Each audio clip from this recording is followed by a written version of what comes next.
اگر آج جنگ بندی معاہدے میں اضافہ نہ ہوا تو دوبارہ جنگ شروع ہو جائے گی۔ میں آپ کے سامنے تازہ ترین ڈیولپمنٹ رکھوں گا، تازہ ترین اپڈیٹس اور معلومات آئیں گی جس سے آپ کو اندازہ ہوگا کہ حالات کس طرف بڑھ رہے ہیں۔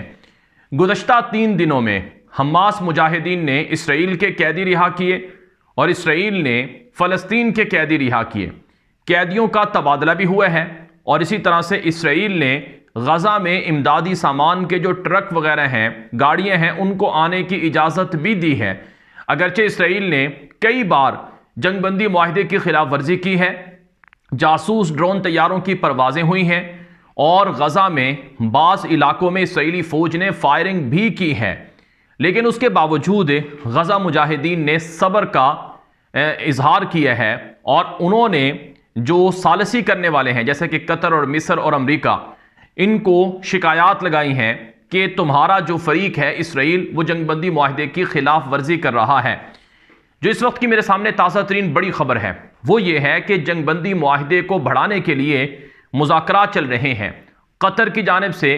اسرائیل اور امریکہ کو قائل کیا جا رہا ہے کہ وہ حماس کے ساتھ جنگ بندی معاہدہ مزید ایکسٹینڈ کرے، اور حماس نے یہ کہا ہے کہ جو اسرائیل کے بقیہ قیدی ہیں ان کی تلاش کے لیے ہمیں ضروری ہے کہ جنگ بندی ہو، تاکہ ہم جو عام شہریوں نے 7 اکتوبر کو اسرائیلی قیدی پکڑے تھے ان کے بارے میں ہمیں معلومات ملیں اور ہم اسرائیل کے قیدیوں کے حوالے سے معلومات اکٹھی کر کے ان کو رہا کرنے کی طرف بڑھ سکیں۔ ایک بڑی رپورٹ میرے سامنے عبرانی میڈیا سے یہ آئی ہے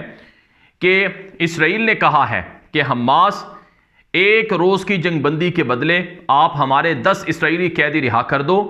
اور ہم آپ کے ساتھ معاہدہ کرنے کو تیار ہیں۔ یعنی جو اسرائیل اور حماس کے درمیان 4 روزہ جنگ بندی کا معاہدہ ہوا تھا اس میں یہ طے ہوا تھا کہ ہر 3 یہودی قیدیوں کے بدلے ہر ایک یہودی قیدی کے بدلے 3 فلسطینی جو قیدی ہیں ان کو رہا کیا جائے گا۔ تو اب تک جو قیدیوں کے تبادلے کا معاملہ ہے وہ ناظرین کرام اسی طرح سے چل رہا ہے، یعنی 3 فلسطینی 1 یہودی کے بدلے، یعنی 1 یہودی رہا ہوگا، بدلے میں 3 فلسطینی اسرائیل رہا کرے گا۔ اور اب یہ جو نئی ڈیولپمنٹ ہے اس کے مطابق ہر روزانہ یعنی یومیہ روزانہ جو جنگ بندی ہوگی اس کے بدلے حماس 10 قیدی رہا کرے گا۔ تو اسرائیل کے جو قیدی ہیں حماس کے قبضے میں غزہ میں ان کی تعداد 236 سے زائد ہے، اور جو فلسطین کے قیدی ہیں اسرائیلی جیلوں میں ان کی تعداد تقریباً 9000 کے قریب ہے۔ اب اسرائیل وعدہ خلاف ہے، بے ایمان ہے، دھوکے باز ہے۔ چنانچہ ناظرین کرام ایک بڑی خبر یہ ہے کہ جو فلسطینی مسلمان خواتین یا مسلمان لڑکے اور بچے رہا کیے گئے ہیں ان کو دوبارہ گرفتار کرنے کا منصوبہ بنایا جا رہا ہے۔ یہ میرے سامنے بریکنگ نیوز ہے کہ فلسطین کے ویسٹ بینک کے علاقے میں جتنے قیدی اب تک رہا ہوئے ہیں ان قیدیوں کو دوبارہ سے گرفتار کرنے کے لیے ان کے خلاف انویسٹیگیشن شروع کر دی گئی ہے۔ تو یہ ایک طرح سے بہت بڑی بددیانتی ہے اسرائیل کی، لیکن مجاہدین کہتے ہیں اگر دوبارہ گرفتار کیا گیا تو پھر لڑائی ہوگی۔ آج اسرائیل کے سب سے بڑے اخبار ہیریٹیج نے لکھا ہے کہ حماس نے اپنے قیدیوں کو اسرائیلی جیلوں سے رہا کرنے کے جو منصوبے ہیں ان کو ترک نہیں کیے ہیں، اور وہ حماس اپنے قیدیوں کو، فلسطینیوں کو اسرائیلی جیلوں سے رہا کروانے کے لیے اب بھی لڑائی اور مختلف طرح کے آپریشن کرتے ہیں جس میں وہ کامیاب رہتے ہیں۔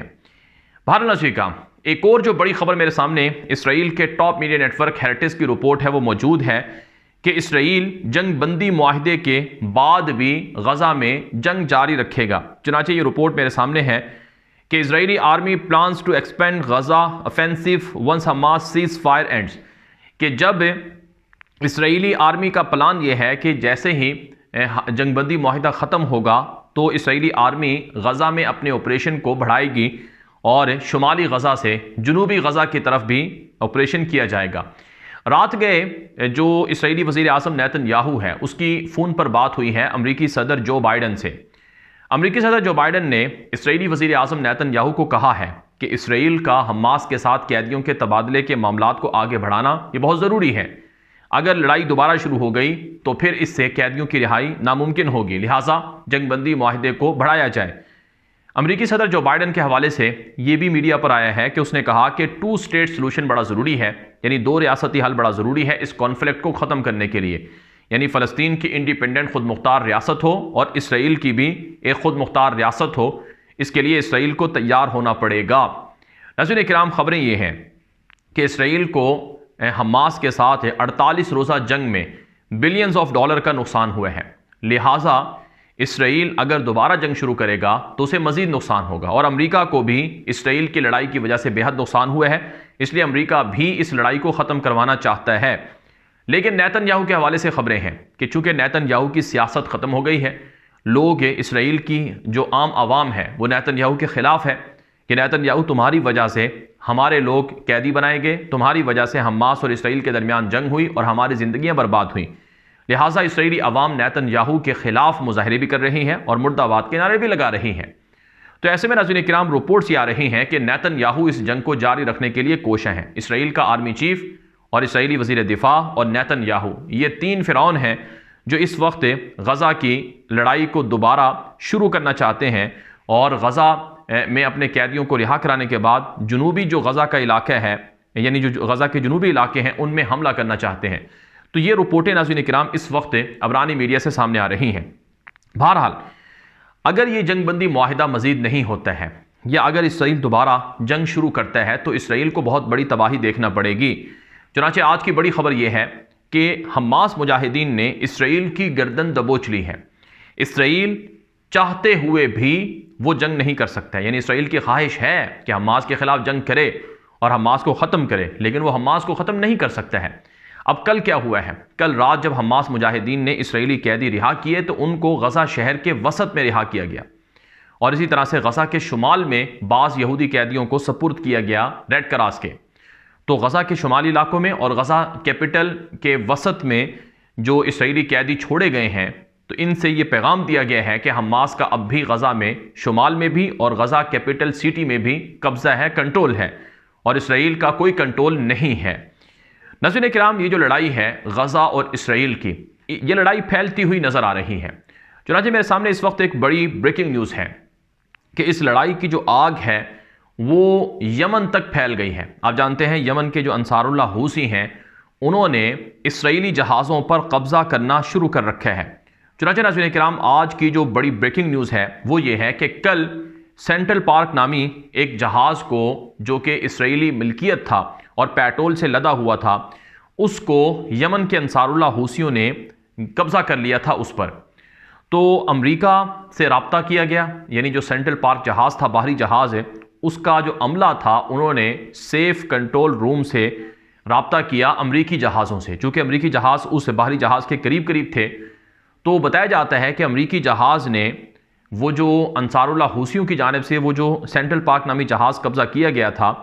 اس جہاز کی مدد کے لیے امریکی جہاز نے کارروائی کی اور 5 جو مسلح جنگجو تھے انہیں قتل کرنے کا امریکہ نے دعویٰ کیا ہے۔ ناظرین کرام، رپورٹ کے مطابق یمن کے انصار اللہ حوثیوں نے امریکہ کے باہری جہازوں پر بیلسٹک میزائل داغے ہیں۔ 2 بیلسٹک میزائل داغے گئے ہیں یمن کی جانب سے امریکہ کے باہری جہاز پر۔ 2 امریکہ کے جو باہری ڈسٹرائر تھے، یا دوسرے لفظوں میں جو اسلحے سے لدے ہوئے، یا دوسرے لفظوں میں جو اسلحے کے باہری جہاز تھے، ان پر خصوصی طور پر ایئر ڈیفنس سسٹم وغیرہ بھی لگائے گئے تھے، تو ان پر یمن کے انصار اللہ حوثیوں نے 2 بیلسٹک میزائل فائر کیے ہیں، اور وہ بیلسٹک میزائل ان باہری جہازوں کے بہت زیادہ قریب جا کر گرے ہیں، اور کوئی سائرن وغیرہ بھی نہیں بجا ہے، اور ان میزائلوں کو امریکہ کے باہری جہاز گرا بھی نہیں سکے ہیں۔ تو امریکہ کے میڈیا پر یہ رپورٹ آ رہی ہے کہ یمن کے انصار اللہ حوثیوں کا اسرائیل کے جہازوں کو پکڑنا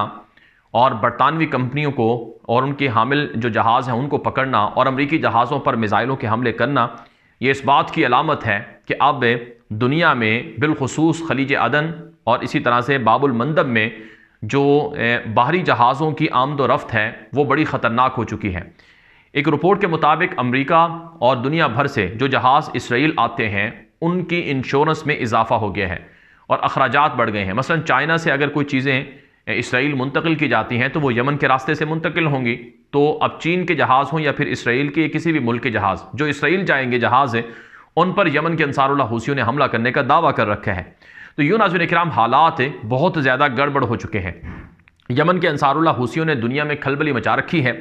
رپورٹ کے مطابق یمنی حوثیوں نے 26 نومبر کو اسرائیل کا باہری جہاز سینٹرل پارک پکڑا